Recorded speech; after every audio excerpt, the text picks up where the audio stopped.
அடுத்த படம் மண்டாடி ஷூட்டிங் ஆரம்பித்தாச்சு. ஆமாம், மாமனுக்கு அப்போ இப்போ மண்டாடி தான். அது நீங்கள் சமீபத்தில் நியூஸ்லாம் பார்த்துருப்பீங்க. அவர் ஒரு ஃபிஷர்மேன் பேக்ட்ராப்பில் உள்ள ஒரு படம். ஆமாம், ஒரு கண்டிப்பாக ஒரு புதுசாக இருக்கும். ஸ்போர்ட் ரேசிங் ஃபுல்லாக ஒரு 20 பக்கத்தில் இருக்கிறதுல. ஆமாம், ஜல்லிக்கட்டு எப்படி நிற்க மக்கள் மத்தியில் எப்படி நிற்குது, அது மாதிரி ஒரு கடலில் ஒரு வீர விளையாட்டு தான் அந்த மண்டாடிங்கிற படம். படம் வரப்பன்னு உங்களுக்கு நிறைய விஷயங்கள் தெரியும்னு நினைக்கிறேன். அதே இப்போ ஷூட்டிங் போயிட்டுருக்குது. இப்போ இந்த வரும் படங்களில் காமெடி ஆக்டர் வந்து பிறந்துட்டே வராங்க. காமெடி ஆக்டராக உள்ள வந்துருக்கீங்க, இதை எப்படி பார்க்குறீங்க வர படங்களில்? இல்லை எல்லாம் நல்லா தான் காமெடி போயிட்டுருக்கு. அந்த குறையில் நல்லா தான் போயிட்டுருக்குது. இதனால் வரட்டும், அடுத்தடுத்து எல்லாருமே வரட்டும். எல்லாத்துக்குமே நீங்கள் வாய்ப்பு கொடுங்க. எனக்கும் வாய்ப்பு கொடுத்தீங்க, நீங்கள் நல்ல இடத்துல வச்சுருந்தீங்க. இப்போ அடுத்து நான் ஒரு கதை நாயகன் நினைக்க மக்கள் மத்தியில் அவங்களோட ஆதரவோடு நிற்கிறேன். அதே மாதிரி அவங்களுக்கு எல்லாத்துக்கும் ஆதரவு கொடுங்க.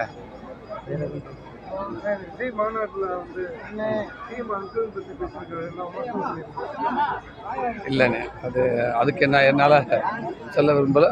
பட் எதுவாக இருந்தாலும் நல்ல விதமாக அரசியலை தாண்டி எல்லாத்துக்கும் வேணும். அதோட எல்லாரும் எல்லாத்தையும் மதிக்கணும். கண்டிப்பாக அது ரொம்ப முக்கியம்.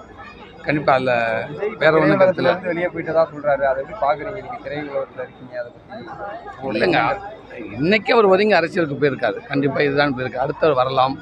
நான் கண்டிப்பாக எல்லாத்துக்கும் பிடித்தவராக இருக்காரு. எனக்கும் அவரை பிடிக்கும், அவருக்கும் என்னை பிடிக்கும், விஜயண்ணனுக்கும். அது அவங்க விருப்பம் இல்லையா? கண்டிப்பாக